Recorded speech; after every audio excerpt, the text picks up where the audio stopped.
Bonjour, je m'appelle Benjamin Navet et je suis supporter du Paris Saint-Germain.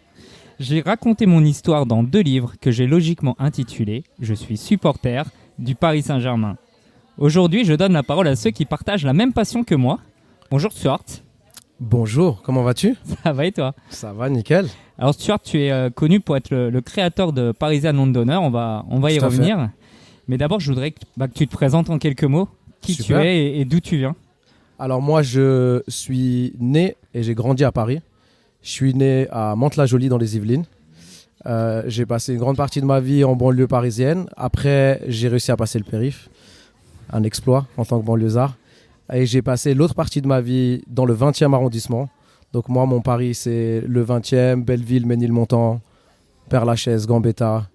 Voilà, tout ça, c'est mon Paris à moi. Un Paris populaire. Paris populaire, le vrai Paris des Parisiens. Et on est à London maintenant. Voilà, Donc tu es à Londres, on va y revenir, mais tu es parisien dans l'âme d'abord. tout à fait. Tu fais quoi dans la vie ? Je suis directeur juridique. Je suis spécialisé dans la protection des données personnelles, la propriété intellectuelle, le droit des contrats, droit international privé, etc. Grosse tête, hein, on dirait pas. Rien à voir avec le foot en tout Exactement. cas. Quoique les contrats, le foot. Ah oui, bien sûr. Comment t'es venu ton attrait pour le football ? Alors pour le football en général, évidemment quand tu grandis en région parisienne, pour t'amuser avec tes amis, quand tu sors dehors, tu as juste besoin d'un ballon. C'est un sport qui est accessible évidemment, très populaire dans le monde de toute façon. Donc voilà, on joue avec les copains à l'école. Voilà, donc tu commences un peu à taquiner un peu le ballon. Très rapidement, j'étais passionné, donc mon père il m'a inscrit en club. J'avais ma licence au FC Mantois, pour ceux qui connaissent, qui est le club de Mantes dans le 78. J'ai joué au FC Mantois pendant quelques années. J'étais pas pupille, j'étais ni même Benjamin, j'étais poussin. Ouais. C'était la catégorie, c'était poussin. Très jeune. Et après, j'étais au Krebs de Montry dans le 77, quand mon père il est parti dans le 77, travailler à Disney. Mon papa qui m'a introduit évidemment au Paris Saint-Germain avec mon grand frère. Et très rapidement, mon frère et mon père m'ont emmené au stade. Hein. Ah, c'est la suite logique. Donc, quand tu dis au stade, c'est au Parc des Princes. Ah oui, bien sûr. Bien sûr. Tout de suite. Bah, c'est le premier match que j'ai vu de ma vie. Je suis très très nul pour les dates et pour ce genre de choses. Mais évidemment, ouais, c'était. J'ai le souvenir de l'odeur du parking Vinci quand tu sors à Porte de Saint-Cloud. On garait la voiture, on galérait à garer la voiture au parking. On ne se souvenait plus jamais de l'étage. On courait parce que le coup d'envoi il allait commencer. Et nous, en tant que banlieusards, des fois, on restait bloqué un peu sur le périph'. Il fallait bien partir en avance. Donc voilà, c'est tout ce folklore-là. Et puis c'est mon grand frère aussi qui était supporter avant moi. Tu sais, quand tu es le petit frère, tu suis aussi beaucoup ce que le grand frère a fait.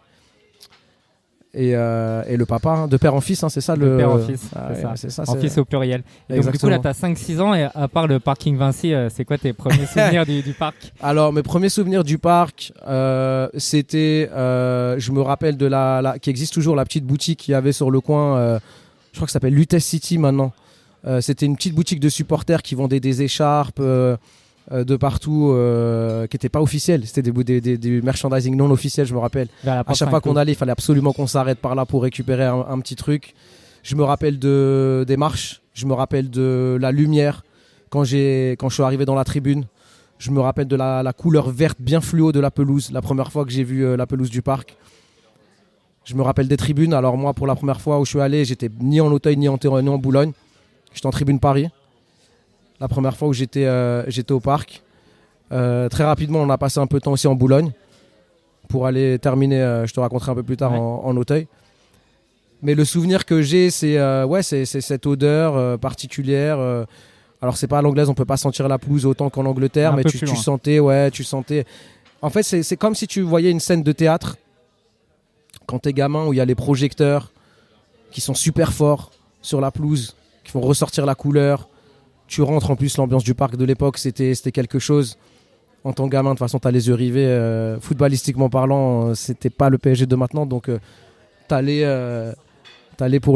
principalement pour l'ambiance. Moi, c'est ce qui m'avait fasciné dès le début. Et puis voilà, c'est de passer un moment avec le padré, le frère, en famille. Et ça, c'était notre petit moment à nous, entre mecs. Des premiers matchs que tu as vus, concrètement ? J'avais vu un PSG Bordeaux, je crois que c'était un Coupe de France. Alors, je suis nul pour les dates, mais je crois que c'était mon premier match, c'était contre les Girondins. Et comme je t'ai dit, on était en tribune Paris. Donc, je crois que le parquage extérieur, il était côté Boulogne à l'époque. Donc, j'étais pas très loin du parquage bordelais. À côté d'Auteuil, normalement. Ah, il était côté d'Auteuil, pardon. Donc, j'étais moi de l'autre côté de la tribune Paris, excuse-moi. C'est maintenant qu'il est du côté de Boulogne, ils l'ont déplacé, pardon. Et je crois que j'étais pas loin du parquage bordelais. Alors, je sais pas si je peux le dire, mais je me souviens en tant que petit que ça sentait les sapins, des choses comme ça, tu vois, des odeurs que moi je connaissais pas trop, tu vois, quand j'étais petit. Mon père qui me disait de boucher les oreilles un peu. Il y avait des chants. Ouais, quand ça chantait un peu. Tu sais, tu étais jeune, ton papa il veut pas trop que tu écoutes des trucs comme ça. Il me disait des fois de boucher mes oreilles, d'éviter quelques nuages de fumée, des choses comme ça, tu vois. J'ai ce souvenir-là, les Bordelais très bruyants. Un Girondin de Bordeaux à l'époque qui n'était pas le Girondin de Bordeaux maintenant. Et quelques années après, il se rend compte que ma femme elle est bordelaise, tu vois, donc je suis marié à une bordelaise. C'est peut-être le destin. C'est le destin. Et alors après, donc tu as dit, tu as été à Boulogne, puis à Auteuil. Raconte-nous un petit peu le parcours. Alors moi, mon père avait commencé côté Boulogne avec mon grand frère. Ils n'étaient pas cartés. Personne n'a été carté dans la famille. Moi, j'étais pas carté. On a toujours été sympathes en fait. Et puis tu te rappelles à l'époque, tu n'avais pas forcément besoin d'être carté pour rentrer dans un bloc où il y avait un groupe. Donc Boulogne, je crois que je me rappelle, c'était un peu plus accessible. Il aimait bien garer la bagnole du côté de Boulogne, un truc comme ça, vers Marcel Samba ou un truc comme ça. Donc ça nous convenait très bien de rentrer en Boulogne. Donc on allait là-bas au tout début. Très rapidement, on a vu qu'il y avait beaucoup d'ambiance aussi en face. Et mon père, je crois qu'il avait... mon grand frère, pardon, qui avait un pote à lui qui était là-bas en Auteuil bleu. Et à l'âge de 14 ou 15 ans, je crois, il m'a emmené avec lui et des potes à lui. Donc mon grand frère était majeur, moi j'étais mineur. Et ils étaient avec le bloc LF. J'étais en Lutèce Falco. Et là a commencé cet amour des tribunes, de voir ce folklore, d'être dans la fournaise vraiment de la tribune. Alors que moi je voyais ça depuis la tribune Paris au tout début, où du coup je rêvais, j'étais trop jeune, de contribuer à ça, de faire partie de ça, de l'expérimenter, d'être tout le temps là-bas. Là, vraiment, j'étais dans la fournaise, dans le folklore et tout. Et là, ça y est, c'était fini, quoi. C'est devenu comme une forme de drogue, un peu, où tu es là, il te faut ta dose d'ambiance, ta dose de chant. Et puis, tu ne voyais pas beaucoup le match, on va pas se mentir. Tu sais très bien comment c'est. Tu es allé footballistiquement sur la pelouse, c'était pas non plus grande qualité. Donc, parce que là, on parle des années 2000. Ouais, moi, c'est mon grand PSG, voilà, c'est ça. Moi, j'ai 34 ans. Donc je prétends pas être un historien du Paris Saint-Germain où je vais te dire le PSG des années 80, des années 90, même les années 90, j'ai connu un peu, mais j'étais trop jeune en vérité. 70, n'en parlons pas, mais j'entendais mon père m'en parler. Mais moi, mon grand Paris Saint-Germain, c'est le Paris Saint-Germain des années 2000, qui footballistiquement n'était pas forcément un gros Paris Saint-Germain non plus, mais des émotions, quoi, vraiment des émotions. Des émotions de fou avec la famille, mais aussi avec les amis, les gars que tu rencontres au stade. J'avais fait quelques deps, mais c'était pas non plus... j'ai pas fait énormément de deps à cette période-là, malheureusement. Avec les Lutèce Falco ou en indépendant? En indépendant. Les LF, moi, j'étais pas carté, je pouvais pas être dans... Voilà, j'étais pas carté, donc je pouvais pas être dans le car, dans le J9 et tout le tralala, donc je me déplaçais par mes propres moyens. Après, tu sais comment c'était en dep, t'arrivais, tu voyais un groupe. Ici, ils t'ont déjà vu dans le bloc, même en tant que sympa, tu arrives, tu t'incrustes un peu, tu restes un peu avec eux et puis tu passes le match avec eux. Tu te rappelles d'un gros déplacement que tu as fait? Celui qui te marque le plus? Je me rappelle d'un déplacement pas loin qui était, je crois, à Auxerre. Je crois que c'était je me rappelle ces déplacements faciles comme ça que je pouvais faire en fait. C'était beaucoup les déplacements en Bretagne, à Auxerre, Reims qui était pas loin aussi. Et le Roudourou, si je me trompe pas, non, c'est ça, ouais. Roudourou, c'est à Guingamp. Pardon, merde, j'ai oublié le blast du stade d'Auxerre, je suis nul pour ça. La baie des Champs. La baie des Champs. J'ai pensé à Giroud, j'ai dit Roudourou, tu vois. Je me rappelle que c'était un peu un stade à l'anglaise. Ouais. Je me rappelle qu'on était... Ouais, le parquage, il était proche aussi. Et puis, c'était... Tu sais, moi, j'étais en jeune, donc j'étais pas trop dans le délire de... Comment dire, je sais pas, tu voyais les gars qui buvaient, qui s'ambiançaient, qui vachaient, etc. Moi, j'étais là, je voyais ça, j'étais spectateur de tout ça, tu vois. C'est un peu comme quand t'es en soirée. C'est un peu comme quand t'es en soirée et que tu t'es sobre. Tu vois ce que je veux dire ou pas? Je comprends, ouais. Donc t'es en soirée, t'es sobre. Et tout le monde tu vois, tout le monde s'éclate et tout. Et toi, t'es là, t'es sobre, tu observes. Et puis il y a des trucs un peu malaisants. Des fois, il y a des trucs qui te disent, waouh, mais c'est des fous, comment ils font pour faire ça? Du coup, il y a des fois, tu as des réactions un peu admiratives. Ils osent faire des trucs et tout. Et ça te fascine, en fait, tu vois. Et ça a commencé comme ça aussi, tu vois. Et après, pour moi, ouais, c'était LF. Je suis allé retourner en LF beaucoup. Et rapidement, arrive finalement 2010, tu as 20 ans. C'est ça. Alors moi, pour ceux qui connaissent, où j'étais placé dans la tribune, j'étais à côté d'un groupe qui n'a pas duré très longtemps. Je crois que c'était de 99 à 2010. C'était un groupe qui s'appelait les Criec. Les Cric. Cric. Ouais, Cric. Moi, je disais toujours Criec.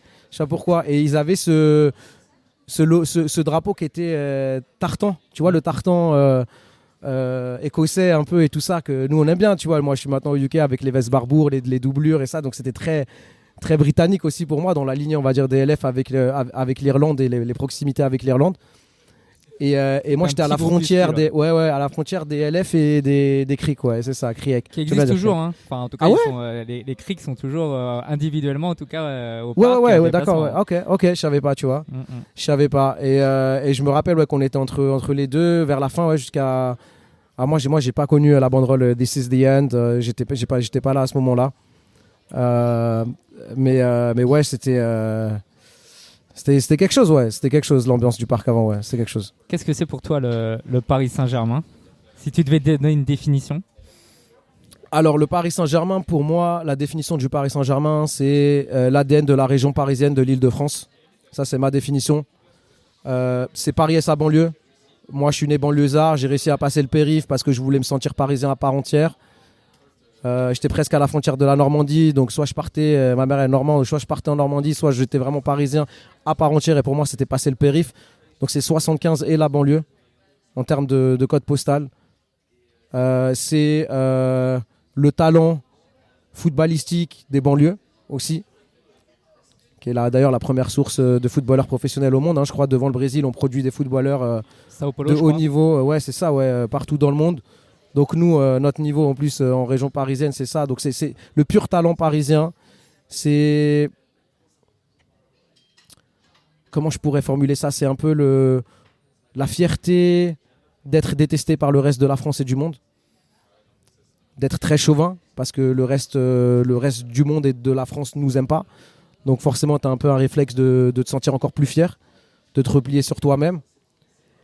C'est représenter 50% ta ville et 50% ton club. Moi, la vision que j'ai du football, c'est aussi beaucoup influencé par le Royaume-Uni, donc c'est de supporter son club local. Il y en a qui ne sont pas d'accord avec moi, mais c'est aussi ça. C'est moi, déjà, je me sentais très fier d'être parisien à travers ce que Paris représente dans le monde et dans la France. En plus d'avoir le club qui a l'image de ce que ça représente, pour moi, c'était juste normal, en fait. Support your local club. Support your local club, always, mate. T'as un meilleur accent. Yeah. Toujours, voilà. Ce que ça représente pour moi, c'est être détesté par tout le monde, être fier, faire face à l'adversité, garder la tête haute et faire jalouser. Faire jalouser. Moi, j'aime ça. Il y a ce côté très jaloux en vérité où tu sais que objectivement, je dis pas ça avec un air hautain, c'est que vraiment il y a objectivement ce côté où ceux qui détestent Paris en fait secrètement aimeraient être à notre place. Il y a toujours un côté rivalité finalement. Bien sûr, il y a toujours la rivalité. Il y a toujours la rivalité, comme j'expliquais un peu aux Anglais, le fait que, et notamment à la nouvelle génération, que en fait le Paris Saint-Germain, être parisien, ça être parigo. Quand on nous dit ouais les parigots, t'as pas besoin d'être supporter du PSG pour qu'on te traite de parigo en fait. Alors, quand tu descends dans le sud en vacances, on dit ouais les parigots ils sont là, tu vois des plaques 9-3, 9-4, 9-2, 7-8 machin, ils ont pas besoin d'avoir une écharpe du Paris Saint-Germain ou un fanion au rétroviseur pour être taxé d'être un parigot, tu vois. Les Parisiens ils sont pas jamais les bienvenus entre guillemets, tu vois. Alors que nous à Paris on accueille tout le monde. C'est la capitale, tout le monde est le bienvenu. Les provinciaux, faudrait pas dire ce mot-là parce que c'est... Il y a pas beaucoup de vrais Parisiens non plus. C'est vrai. Tu sais, c'est beaucoup de banlieusards comme moi, en vérité, qui ont réussi à après devenir parisiens à part entière, d'étrangers ou de provinciaux qui, pour des raisons professionnelles, sont venus faire leur vie ou leur carrière à Paris, quoi. C'est ça. Et alors toi, finalement, tu as quand même quitté Paris. Et, et depuis 10 ans, tu es plus parisien, mais londonien. Je suis parisien-londonneur, parisien-londonien, ouais. Le pays du football, finalement, l'Angleterre. Le pays du football, l'Angleterre, la ville du football. Même la ville du football. Londres, il y a plus de 30 clubs professionnels si on compte les 4 ligues. Donc la première ligue, la Championship, la League 1 et la League 2, qui sont jusqu'à la 4e division, c'est considéré comme du football professionnel. On a plus de 30 clubs dans la ville en fait. Tu veux regarder un match tous les jours, tu peux aller voir un match tous les jours. Tu te régales, ça fait partie de la culture, du quotidien. Moi j'ai le souvenir que quand je suis arrivé à Londres, mon premier job, il y avait West Ham qui jouait, la directrice des ressources humaines de la boîte qui est à peu près l'âge de ma maman, se pointe au taf toute la journée avec sa casquette West Ham, son écharpe, parce qu'elle sait que le soir le club va jouer. Donc tu sens c'est présent dans le quotidien, quoi. Tu as fait tous les stades de Londres? En grande partie, c'est vrai, en grande partie. J'ai profité d'être sur place, en effet, ça va faire bientôt 10 ans. Donc on a fait des connexions un peu avec les supporters de tous les clubs dans le pays, mais aussi particulièrement dans Londres. Donc j'ai fait énormément de stades à Londres, énormément. Mon club local, c'est Queen's Park Rangers, Donc à l'ouest de Londres. L'ouest de Londres, Nord-ouest un peu. Nord-ouest, est, nord-ouest, ouest, pardon, excuse-moi, Et donc tu es très influencé par la culture britannique et la culture football, mais la culture britannique. Alors il y a beaucoup de choses dedans. Il y a la musique, il y a la mode. Exactement. En fait, nous au Paris Saint-Germain et même en France en général, même dans les tribunes, on est beaucoup imprégné de la culture italienne, des tifosi. En Europe, tu vois, ce côté ultra, etc. En Angleterre, par exemple, il n'y a pas d'ultra. Tu vois, il y a Crystal Palace qui avait l'amitié avec les ultras du Paris Saint-Germain qui s'appelle les Holmesdale Fanatics. Mais je crois qu'il y a encore une amitié actuellement avec un groupe actuel qui s'appelle les Paria Cohortis, je crois. Je crois qu'ils ont renouvelé un peu cette amitié-là. Mais c'était les seuls qui avaient tambour, fumigène, banderole, etc. Mais ça fait pas du tout partie de la culture. La culture là-bas, c'est chanter avec sa voix, représenter avant le match, après le match, pendant la semaine, comme je t'ai dit, au travail, se vanner toute la journée avec tes collègues, peu importe les générations, peu importe les genres, ce que tu veux. Et en fait, c'est vraiment, vraiment au quotidien, quoi. C'est vraiment imprégné au quotidien. Et la mode, bien sûr, la mode. Moi, je suis très influencé par la mode casual UK avec tout ce que ça représente d'avant-gardiste de mon point de vue, parce qu'au final quand tu regardes partout dans le monde, la mode des tribunes elle vient du Royaume-Uni. Voilà, je vais pas citer de marque au cas où pour des problèmes de propriété intellectuelle, je te rends service là en faisant ça. Mais tout ce qui est porté en tribune, tout ça c'est influencé du UK. Un bon spécialiste sous la main. Exactement. Et alors justement, comme tu disais, il y a 30 clubs à Londres. Donc finalement, tous les jours, tes collègues, peut-être même dans ta famille ou en tout cas dans ta vie, tous les jours, tu rencontres des supporters des autres clubs que tu n'aimes pas forcément. C'est pas pareil du tout en France et à Paris notamment, où tu n'as pas de clubs rivaux juste à côté, quoi. Paris FC bientôt, qui sait? Oui, alors la rivalité Paris FC n'est pas encore celle d'entre Arsenal et Tottenham ou Chelsea. Après, historiquement, on connaît la scission entre le stade Saint-Germainois, Paris Saint-Germain, etc. On connaît l'histoire de la création du Paris Football Club, du Paris FC, qui voulait pas inclure la banlieue, etc. Donc non, ça arrivera. Mais tous les jours, tu rencontres des supporters de clubs improbables en fait. D'une rue à l'autre, là-bas, tu peux ne pas supporter le même club. Tu vois, moi, je suis dans l'Ouest. Le club le plus proche géographiquement de là où j'habite, c'est QPR, Loftus Road, qui sont en Championship. Si tu habites un peu plus proche de la Tamise, tu descends un peu plus, tu as Craven Cottage, Fulham, qui est le club qu'on dit poche, c'est-à-dire le club un peu huppé de l'ouest de Londres, avec une grande communauté française d'ailleurs qui habite dans le quartier de Fulham. Donc pas mal tu vois même des drapeaux de temps en temps français en tribune à Fulham, à Craven Cottage. C'est les gens, on va dire aisés, expatriés qui habitent de ce côté-là de Londres. Chelsea, tout le monde les déteste dans l'ouest. À 1 kilomètre de Fulham. Voilà, exactement. Tout le monde déteste Chelsea. Évidemment, les Coupes d'Europe qu'ils ont eues, etc. Et tous les titres. Et ensuite, plus loin encore, plus à l'ouest, il y a Brentford. Et qui vient de monter en Première Ligue et qui s'est stabilisé comme Fulham, qui sont en fait des clubs qui restent normalement en Championship ou alors qui font le yo-yo entre Championship, Première Ligue, Championship, Première Ligue. Donc là, tu as 3 clubs déjà dans l'Ouest, Brentford, Fulham et Chelsea qui sont en Première Ligue depuis un certain temps. Et d'une rue à l'autre, c'est pas les mêmes clubs parce que le stade il est trop loin ou parce que en fait c'est tellement imprégné dans la culture locale que je te donne un exemple. Les jours de match, en fonction de là où tu habites, les pubs sont réservés pour les fans locaux. Donc tu as un signe sur le pub où il y a écrit Home Fans Only. Et si tu arrives et tu es fan d'un autre club, tu viens pour ce match-là et si tu montes pas ton ticket que tu es dans la tribune domicile, tu peux pas avoir accès au pub. Bon, peut-être pour des raisons aussi de... Les extérieurs ne sont pas autorisés. Exactement. Quelle est justement pour toi la définition globale du mot supporter ? La définition du mot supporter, c'est pas la définition de fan, c'est pas la culture de l'instant. Je pense que fan, c'est beaucoup plus la culture de l'instant, le succès récent, où tu te découvres une passion un peu pour un club, soit parce que tu as aimé un joueur, une prestation d'un joueur, ou le fait qu'ils aient gagné un titre, etc. C'est pas ça pour moi être supporter. Pour moi, être supporter, c'est être là quand c'est pas la mode. C'est être là dans les moments difficiles, bien sûr, où c'est difficile d'assumer que tu supportes ce club-là. C'est représenter les couleurs aussi au quotidien, dans les conversations que tu as avec les gens, faire preuve un peu d'adversité quand on chambre un peu, de montrer un peu ton franc-parler, et de répondre un peu pour défendre, en fait, même dans des conversations un peu professionnelles, de travail. Est-ce que tu veux me prouver que tu es un parigo, quoi, que tu es fier d'être parigo, par exemple. Mais après, ça peut être Nice, ce que tu veux.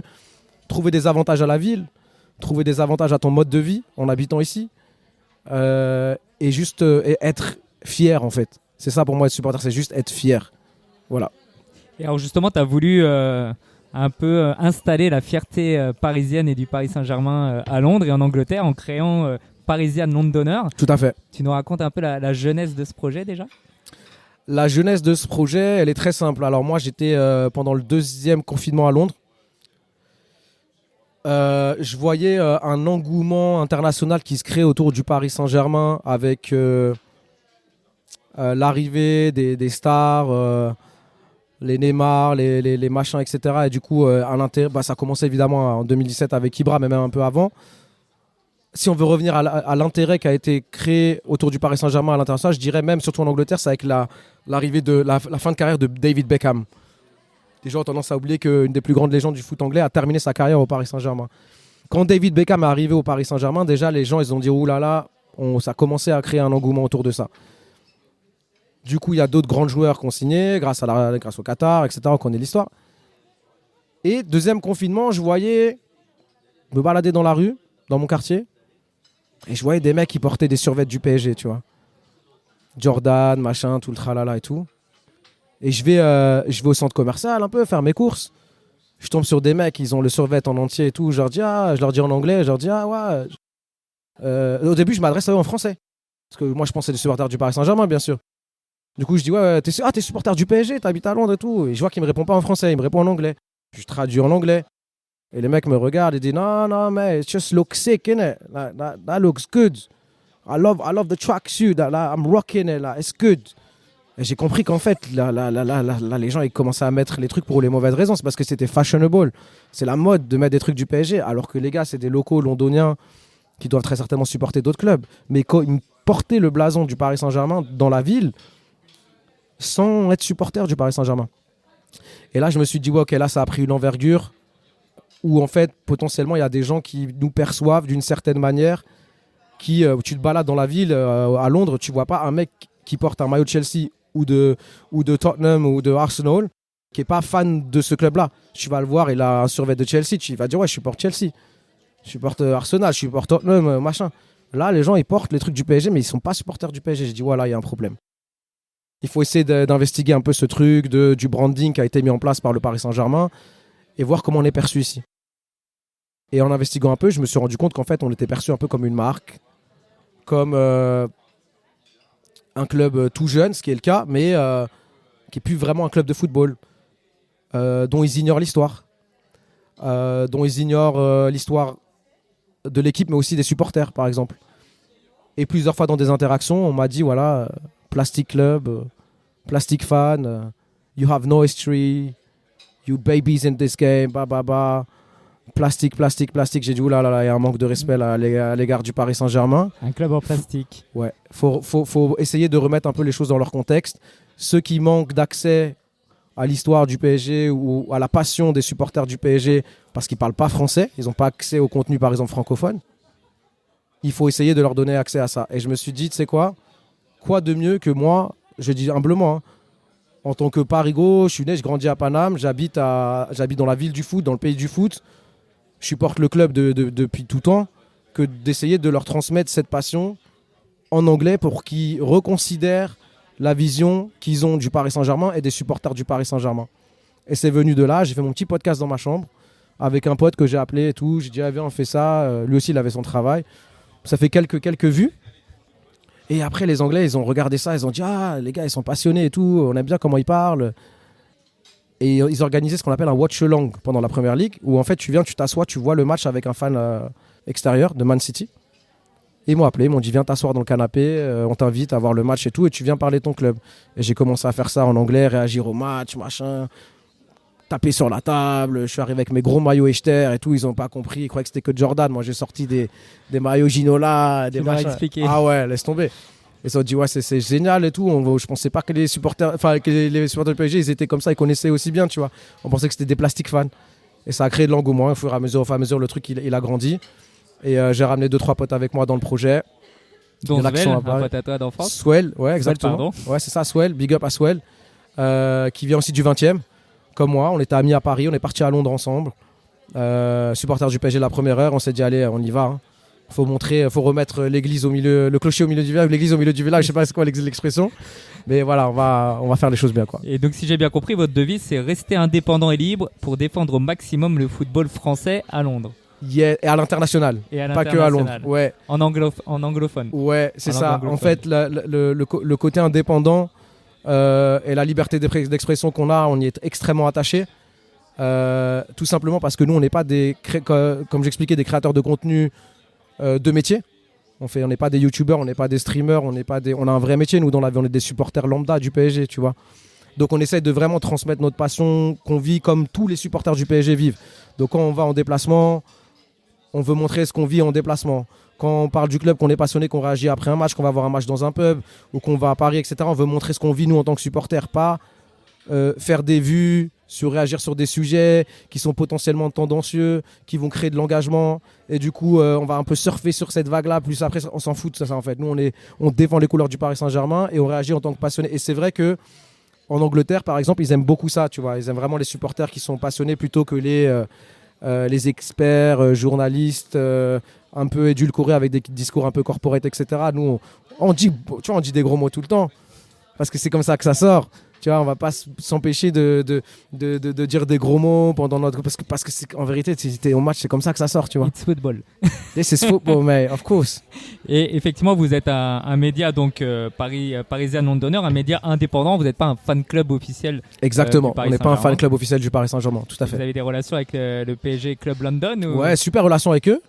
Il n'y a pas de problème avec... on a plein de membres aussi qui regardent ce qu'on fait. On les a impliqués à plusieurs reprises dans du contenu aussi qu'on faisait. Eux, c'est un groupe officiel, donc ils sont sous chapeau officiel du Paris Saint-Germain. Ils ont accès à la billetterie en tant que fan club officiel, ce genre de choses-là. Nous, par exemple, c'est un exemple très concret, mais nous, on se démerde quoi, pour avoir accès. Il y a des gars dans le groupe, ils ont des abos. L'autre, il connaît un mec un abo, il nous sort une place. L'autre, il connaît tel machin qui travaille pour tel sponsor, de je sais pas quoi, il va nous sortir un truc. On essaie toujours de tirer 2-3 ficelles, de se démerder un peu, tu vois. Et on réussit toujours à trouver des places. Moi, perso, je suis plus abonné au Parc des Princes depuis 2010. Mais je continue à aller au parc et tout. Mais j'ai plus d'abos. Et du coup, on essaie de récupérer des places par-ci, par-là et tout. Et ouais, on a des bonnes relations avec tous les fan clubs du monde, d'ailleurs. Hein. Pas que Londres, parce qu'on est en connecté avec des fans, justement, des supporters dans le monde entier, ouais. Et quelles sont aujourd'hui vos activités? On peut vous retrouver où, par exemple? On fait beaucoup de contenu sur Instagram. Parce qu'on aime bien retranscrire sur l'instant ce qu'on vit aussi. Donc, des fois, on a un peu la flemme de faire des edits, monter, machin et tout. C'est un peu chiant parce qu'on a un travail, une vie, quoi. Donc, très actif sur Instagram. On fait des podcasts vidéo, on fait des podcasts audio. On intervient dans du contenu de fans rivaux. Tu vois, par exemple, si on joue, je sais pas moi, United, Liverpool, Aston Villa ou même des clubs français, on va arriver, on va se jeter dans la gueule du loup et on va défendre les couleurs du Paris Saint-Germain en français, en anglais. On y va, on n'a pas peur et on fait ça. On contribue à beaucoup de contenu d'autres supporters aussi. Et on a fait du contenu sur Sky, BBC, CBS, Canal+, ouais, des trucs. Ouais, bah, c'est comme ça qu'on nous a connus du coup avec ce qu'on faisait à l'international. Et puis les médias français ont commencé à montrer un peu d'intérêt par rapport à ce qu'on faisait. Et en fait, le fait de rester authentique, il n'y a pas mieux quoi. Alors au-delà du Paris Saint-Germain, c'est même toute la Ligue 1 qui est reconnue en Angleterre comme la Farmers League. La Allez, Ligue des fermiers, c'est quoi cette histoire? Parce que nous aussi on dit paysans, mais pas à Paris. Ouais, pour les autres, pas pour nous. Nous on n'est pas des paysans. Mais eux, pour les Anglais, on est des paysans, ouais. Pour les Anglais, parce que les Anglais, ils voient le foot uniquement sous le prisme de la première ligue, la meilleure ligue du monde, etc., etc. Et nous d'ailleurs, ce qu'on a fait, c'est leur rappeler que leur ligue et le succès de leur ligue est unanimement lié au petit shopping qu'ils font en Ligue 1 ou dans d'autres clubs. Tous les joueurs qui ont fait la Première Ligue, ils sont bien servis chez nous. Ils sont allés. J'ai pas comme ça de souvenirs de joueurs de l'envergure que de Thierry Henry ou de choses comme ça qui ont fait la Première Ligue comme les joueurs, pas foncièrement d'équipe de France ou français. Ça peut être des joueurs d'autres nationalités, mais qui viennent de la Ligue française, du football français. Et à chaque fois qu'ils ramènent des joueurs de France, c'est comme ça qu'ils explosent, c'est comme ça qu'ils font leur ligue. Donc on fait des petits piqûres de rappel de temps en temps, tranquille. Bon, on a tendance aussi à leur rappeler que la France au niveau football, c'est même au-dessus que l'Angleterre, de mon point de vue. Un petit peu au-dessus. Alors, cette saison, c'est un peu la saison du Paris Saint-Germain et du football anglais, quoi. C'est le rendez-vous avec Liverpool qu'on a éliminé. Avant ça, il y a eu Manchester City. Est-ce que le regard des Anglais a un peu changé sur le PSG en tout cas ? Alors, j'ai constaté à partir de cette saison un changement d'opinion auprès du Paris Saint-Germain avec la fin de ce que nous, par exemple, on combattait farouchement, ce que nous, on avait tendance à appeler Hollywood FC, où on essayait d'expliquer. Moi, je me suis fait défoncer, excuse-moi du terme, là-bas, quand je disais que je voulais pas que Messi rejoigne le club.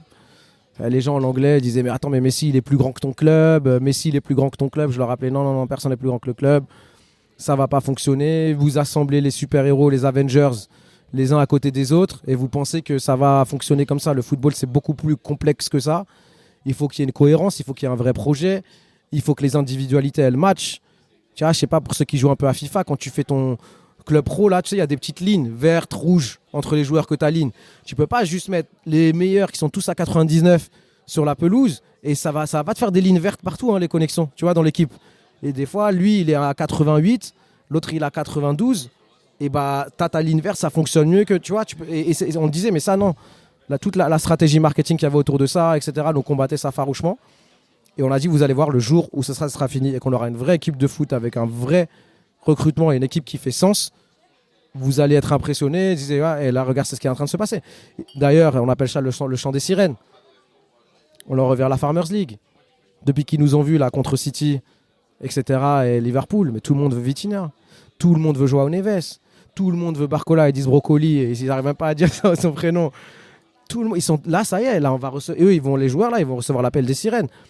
Le chant des sirènes avec la Première Ligue qui va allonger des gros contrats. Ça va leur faire tourner un peu la tête. Ils vont dire machin, ils vont essayer de récupérer nos joueurs. Tu vas voir. Et là, ils disent waouh, on est impressionné par le Paris Saint-Germain. Là, maintenant, c'est une vraie équipe de foot. Là, vraiment, ça fait peur. Là, vraiment, c'est beau à jouer. C'est cohérent. Ça fait sens. Et là, maintenant, on est beaucoup plus. Et sans compter les supporters à l'extérieur. À chaque fois qu'on y va chez eux, pardon. Il faut dire que dans les stades anglais, il n'y a pas. Tu disais, il n'y a pas d'ultra. Du coup, il n'y a pas d'ambiance pendant 90 minutes. En tout cas, c'est des poussées. Mais c'est pas le même esprit. Et du coup, souvent, les supporters visiteurs se font bien entendre. Tout à fait. Parce qu'en Angleterre, ça réagit beaucoup à ce qui se passe sur la pelouse. D'ailleurs, moi, j'aurais potentiellement tendance à doser, tu vois, entre ce que nous on fait, où on chante vraiment non-stop. Faut pas non plus que ce soit une chorale non plus. Faut aussi réagir à ce qui se passe sur la pelouse. Moi, j'ai le souvenir qu'au Parc des Princes, à l'époque, les chants évoluaient et s'adaptaient aussi à ce qui se passait sur le terrain.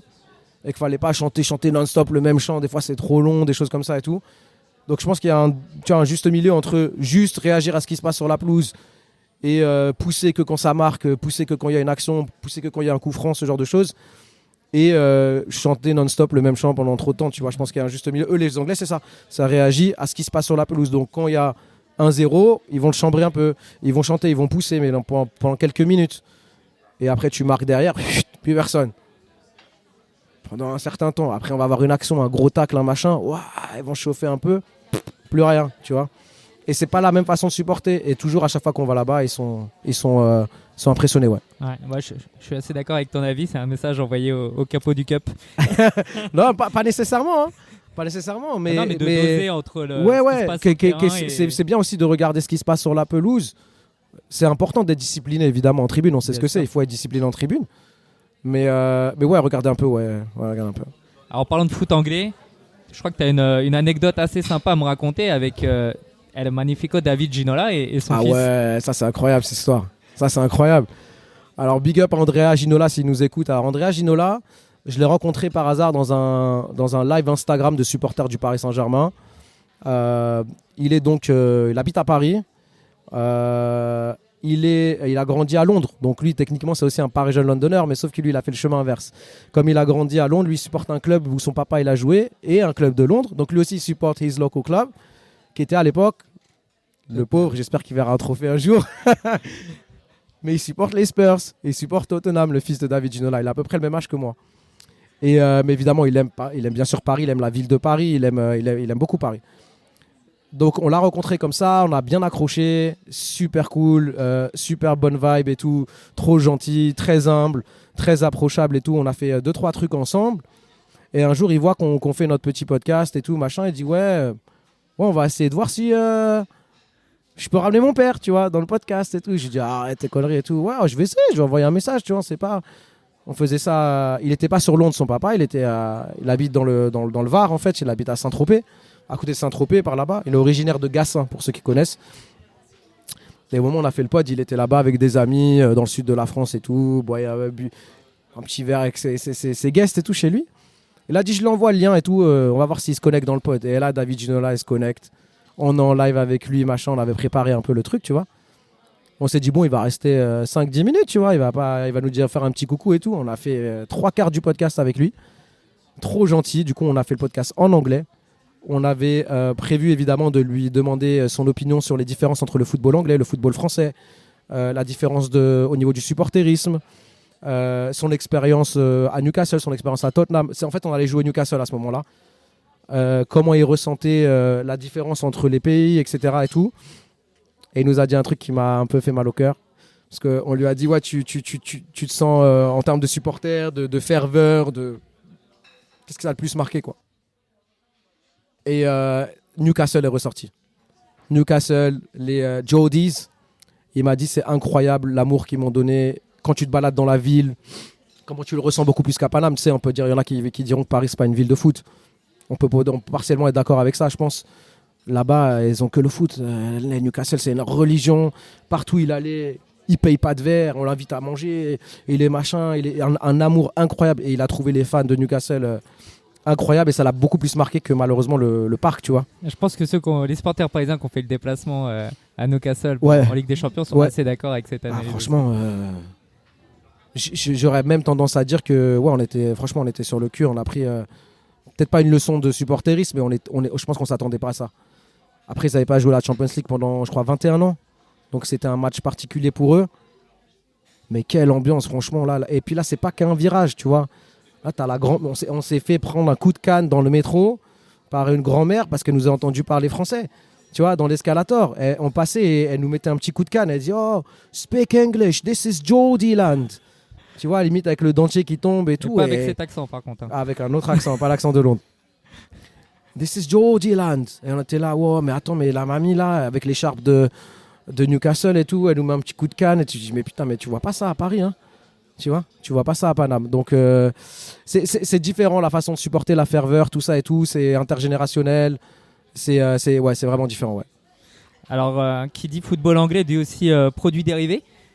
Et vous, chez Parisien Londonner, vous avez un peu de bon matos, je crois. Yes. Alors nous, en fait, on est très influencé par la partie lifestyle. Comme je t'ai expliqué, la culture casu. Parce que le football, c'est pas que le sport en lui-même, c'est tout le folklore qui est autour du football. Donc ça comprend la mode, ça comprend à l'époque la musique, ça comprend toute la culture en fait autour de ça. Donc nous, on est très influencé par la culture anglaise. Donc on fait des partenariats avec des marques casual ici, on sort du matos un peu cool, on fait du merch un peu sympa pour essayer on est la capitale de la mode en fait au final, hein, réfléchis bien, tu vois. Donc s'il faut être un peu avant-gardiste, ça part toujours de Paris, tu vois. À Marseille, ils s'habillent pas comme nous. Ils n'écoutent pas la même musique. Le soleil, il tape trop sur leur tête. Donc nous, c'est pas pareil, en fait, tu vois. Donc c'est toujours nous un peu qui lançons un peu je suis très chauvin là, je suis très parigo là quand je dis ça, mais c'est la vérité. On lance toujours un peu le truc, on a toujours un peu un coup d'avance. Donc nous, on a la chance d'être là-bas dans le pays, dans la culture du foot, etc. Pourquoi est-ce qu'on s'imprègne pas un peu plus de ça? Et du coup, nous, on a développé comme ça 2-3 trucs un peu cool, ouais. Et dans votre logo, il y a une rose. Ah oui, la rose d'Angleterre. La rose d'Angleterre, le 15 de la rose rugby. Ah yes. Un clin d'œil direct du coup. Un clin d'œil à l'Angleterre directement en fait, parce que voilà, on a intégré la rose dans la fleur de lys. Fleur de lys qui rappelle la royauté aussi française, mais et la rose symbole de l'Angleterre, ouais, tout à fait, ouais.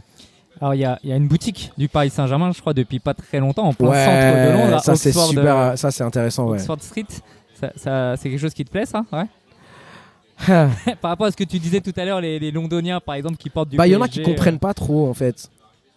Tu vois, il n'y a pas de boutique d'Arsenal à Oxford Street, alors que c'est un club de Londres. Il n'y a pas de boutique de Chelsea. Soit tu vas au stade et tu récupères ton matos là-bas, ton merchandising là-bas. Mais il n'y a pas de club étrange. Tu n'as pas de boutique du Real Madrid à Oxford Street. Tu n'as pas de boutique du Barça à Oxford Street, tu vois. Ça prouve encore que le club a pris une dimension internationale. Et d'ailleurs, des boutiques partout dans le monde. Il y a Séoul, il y a Toronto. Big up à Olivier, d'ailleurs, notre ami du fan club de Toronto.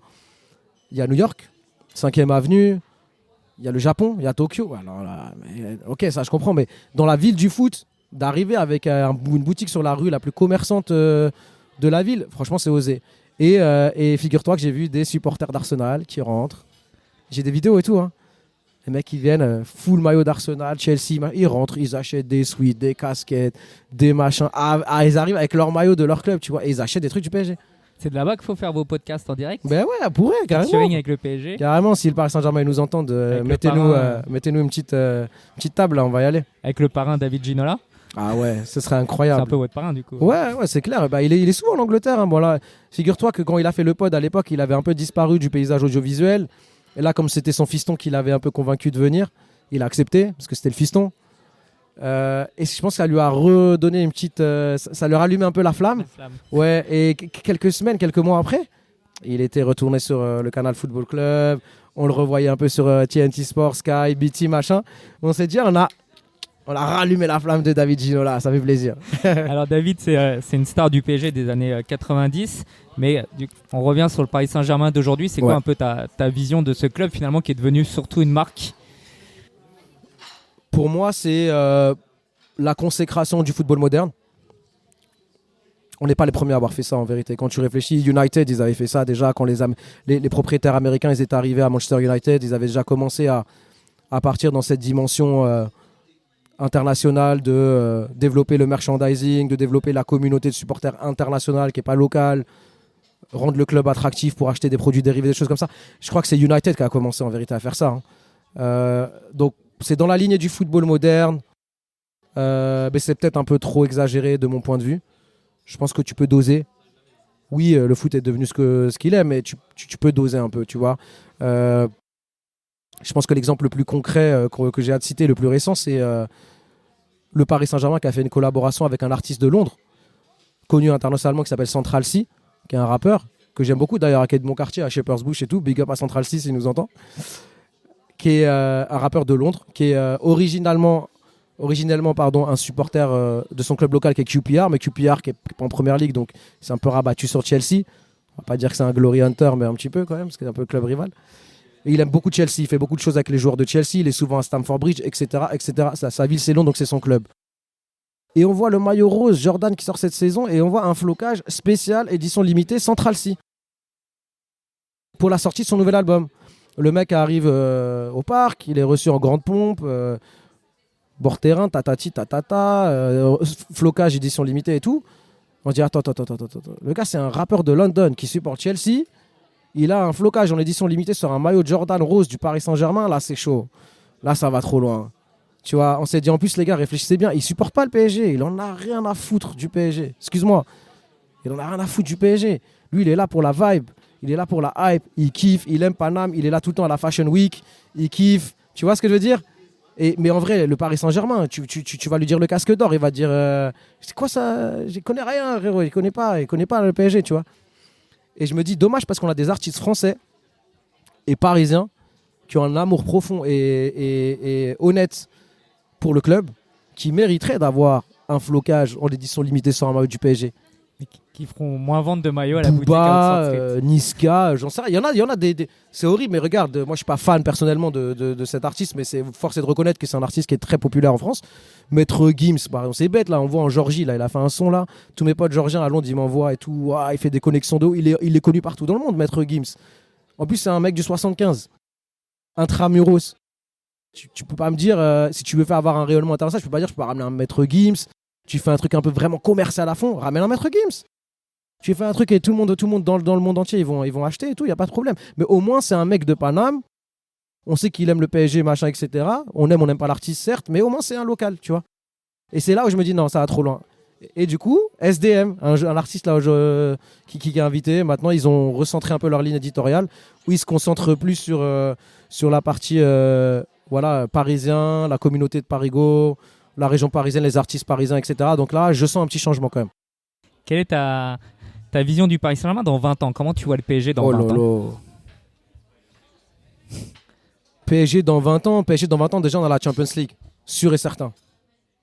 PSG dans 20 ans, on a la Champions League peut-être 2 ou 3 fois. Ouais, 2 ou 3 fois, là ça y est, on est rentré dans une autre dimension. Pas que depuis cette année, hein. Sincèrement, je pense que ça fait 2-3 ans maintenant que ça y est, on est rentré dans une autre dimension. On fait partie de l'élite européenne, on va rester dans l'élite européenne. J'espère qu'on restera au Parc des Princes. Le PSG c'est au Parc. Locataire ou propriétaire, on reste au Parc. Et j'espère sincèrement que ouais, on va faire grandir l'amour du club à travers les succès européens dans la ville aussi beaucoup.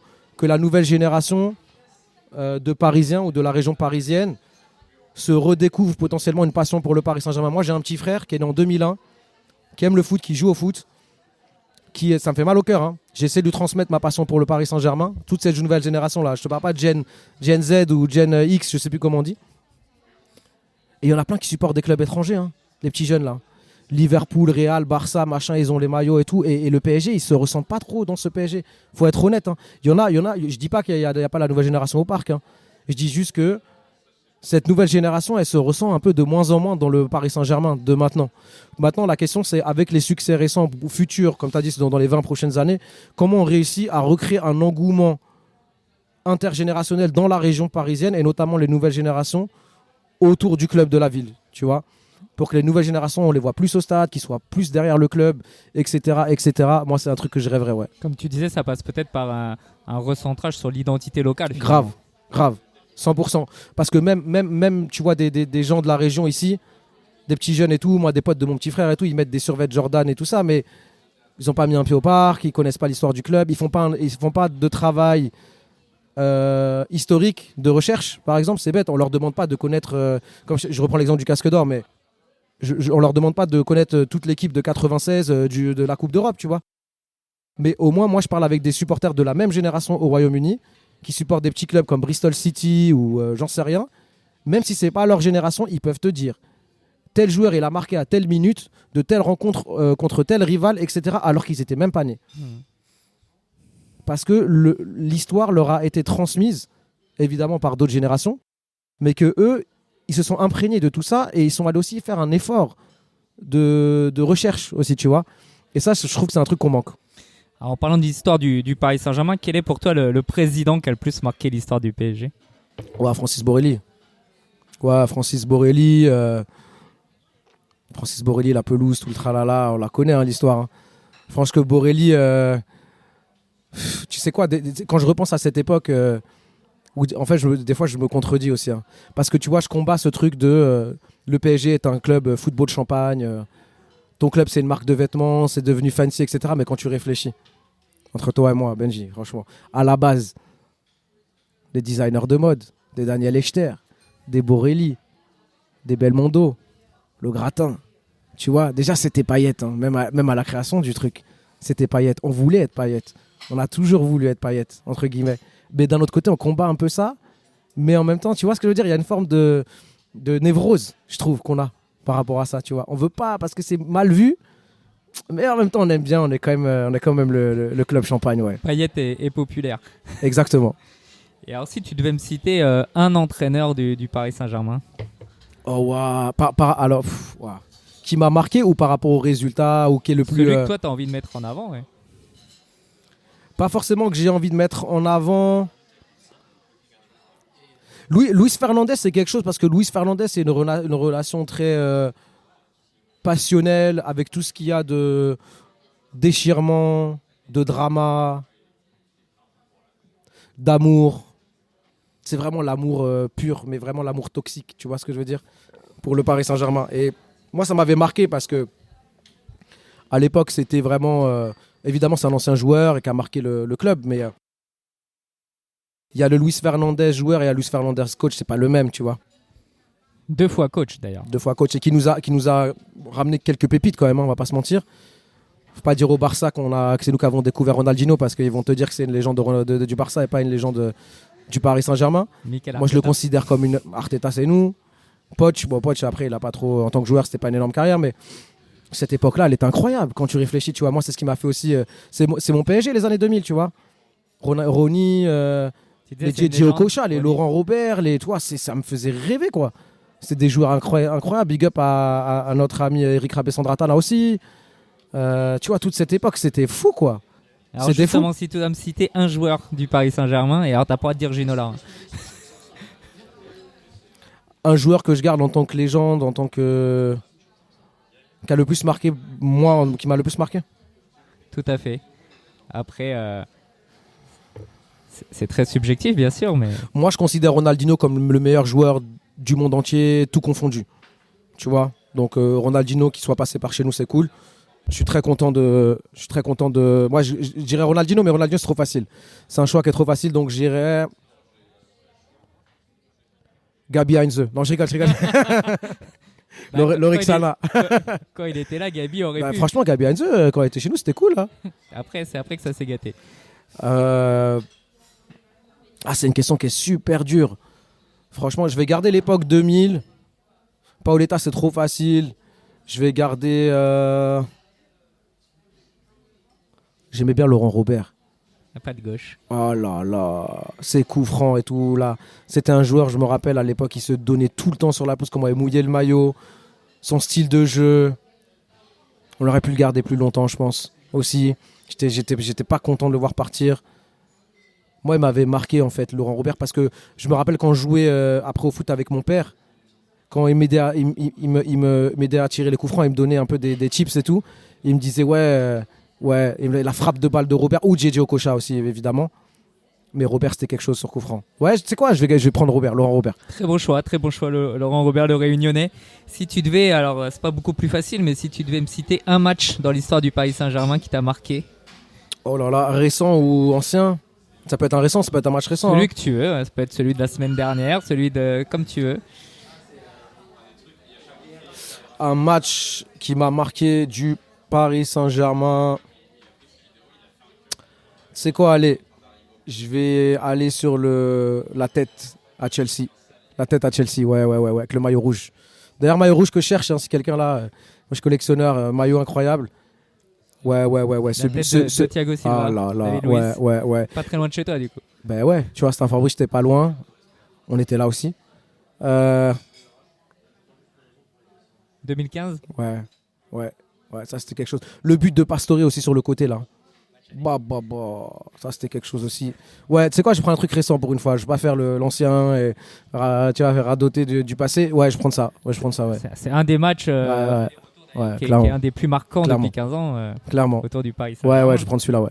Et alors si tu devais me citer un déplacement. En France ou en Europe? C'est toi qui vois. Je l'ai. Avec une super anecdote en plus. Vas-y. C'était il y a 3 ans, on est parti à City, on a perdu 2-1 à l'Etihad. C'était 3 ans, c'est ça, je crois. Ouais, je crois que c'était il y a 3 ans de ça. On a perdu 2-1 à l'Etihad. Mbappé avait marqué, je crois qu'il avait ouvert la marque. On part à l'Etihad, c'était en plein Covid. Et le collectif Ultra Paris ne pouvait pas voyager. Enfin, il y avait les restrictions avec les quarantaines, etc.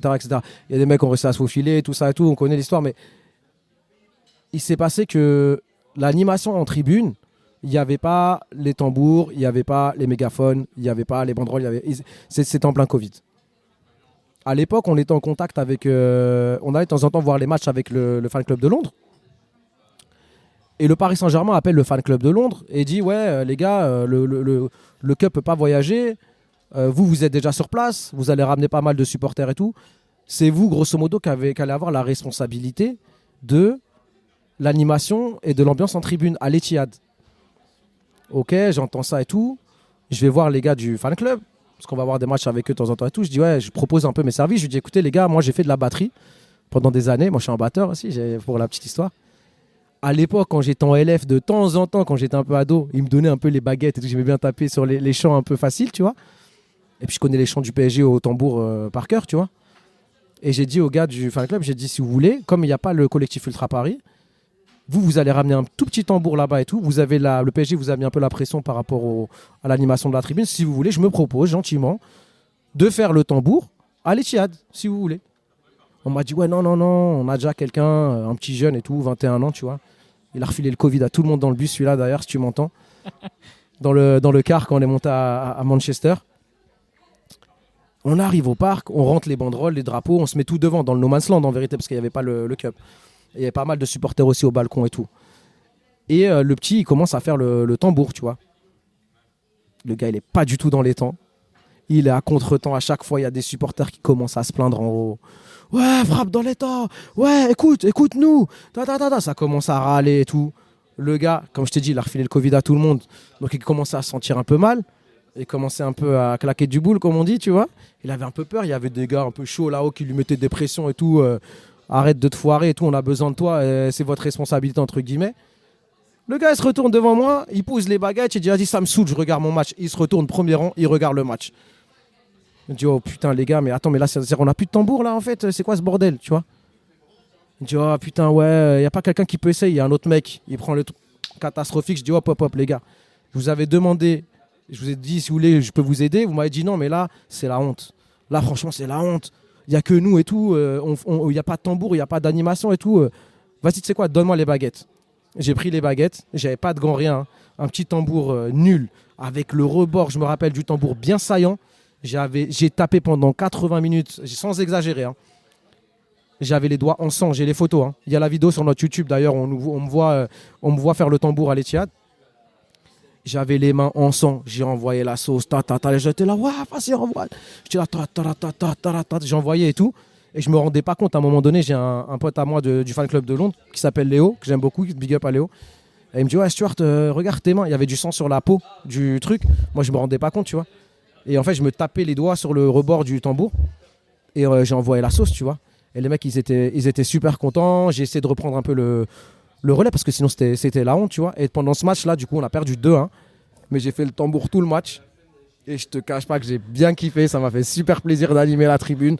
Il n'y avait pas de mégaphone, mais il y avait un mec qui était à côté de nous, qui était debout, qui essayait d'envoyer les chants. Mais j'ai fait tout le tambour à l'Etihad. Franchement, c'était un gros kiff. Belle anecdote Yes. anglaise. C'est clair, c'est clair. Pour clôturer ce podcast, alors on va être honnête avec nos auditeurs. Aujourd'hui, c'est dimanche, c'est le jour de PSG Marseille. Voilà. Comme tu habites à Londres, on a Tout à profité de ta venue pour le match pour enregistrer ce podcast. Donc on est dans un bar pas très loin de Gare du Nord. Alors éventuellement, il y a peut-être eu un petit peu de bruit de fond derrière. Yes. Voilà, on s'excuse par avance. C'est l'ambiance parisienne. Voilà, mais du coup aujourd'hui, c'est quand même un grand jour. C'est on n'a pas encore le résultat du match. C'est un grand jour. C'est un grand jour. Le classique, c'est moi qui habite à Londres, je fais quand même pas mal de matchs dans l'année. Mais ça, c'est vraiment le match sacré que je rate pas, c'est ça, tu vois. C'est le classique. Tu vois, j'ai laissé le petit à la maison, le pauvre, il a de la fièvre, mon fils. Bon, heureusement, merci ma femme, elle s'occupe bien de lui. Ça m'a fait un petit pincement au cœur, mais c'est le classique, j'ai obligé d'y aller, tu vois. Du coup, je leur ramènerai un petit truc du parc. Mais ouais, non, c'est un match important. La nouvelle génération a tendance à dire qu'il n'y a plus de rivalité, c'est faux. On connaît l'histoire fabriquée par Canal à l'époque, etc. Certes, mais on rappelle à tout le monde que la rivalité PSG-Marseille, PSG-OM, c'est pas la rivalité Paris et Marseille. C'est les deux villes aussi. Parce qu'il n'y a pas besoin d'être supporter du Paris Saint-Germain pour aller dans le sud avec ta plaque 9-1 ou 7-5 et te faire rayer la caisse quand tu rentres de la plage. Tu vois, il n'y a pas besoin d'avoir un petit fanion rétroviseur. Ils voient que tu es un parigo, mettre un petit coup de clé, voilà. Et puis tu sais bien, rivalité hip-hop, à l'époque c'était quoi, NTM IAM, tu vois, la mode c'est pas la même, la musique c'est pas la même, et la culture, tout ça aussi, tu vois, il y a cette fierté de s'opposer à Marseille comme ça. Et ça c'est vraiment un match, tu te rappelles à l'époque, on sauvait notre saison en gagnant contre Marseille. Au moins, tu dis au moins la saison était catastrophique. Et si on a gagné contre Marseille, c'est bon, là, on a limité la casse. C'est ça. Alors là, on ne sait pas encore ce qui va se passer ce soir. Ceux qui écoutent le savent. Est-ce que le match va être arrêté? Est-ce que Paris va gagner? Ouais, il y a ça aussi, ouais. Est-ce que la rivalité va continuer avec le retour d'Adrien Rabiot? Tu seras où ce soir au parc? À quelle tribune? Alors, à la base, moi, je devais être en Auteuil bleu avec les copains de PSG Gironde. On a une amitié très, très forte avec les amis de Gironde, que je salue aussi. On nous a bougé en Auteuil rouge. Et entre-temps, nos amis de la Ligue 1 m'ont contacté pour me suivre dans mon expérience au Parc des Princes depuis Londres, faire un petit vlog, documenter tout ça, et que je remercie d'ailleurs chaleureusement notre ami Mathieu et le reste de la Ligue 1 qui me donne l'opportunité d'assister au match derrière les buts en bord de terrain. Donc ouais, c'est quand même quelque chose pour tout supporter du Paris Saint-Germain, c'est une expérience d'une vie en fait, hein, clairement. Donc ouais, je serai derrière les buts ce soir. Tu vas être aux premières loges. Exactement, aux premières loges, peu importe ce qui se passe, si un envahissement de terrain ou... C'est toi ou peut-être le le match premier est qui va là. envoyer. Exactement. Bon, en tout cas, merci beaucoup Stuart. Merci à toi, c'est un réel plaisir. Merci beaucoup. Merci. Vous venez d'écouter Je suis supporter du Paris Saint-Germain, le podcast. Je vous donne rendez-vous la semaine prochaine pour partir à la rencontre d'un nouveau supporter.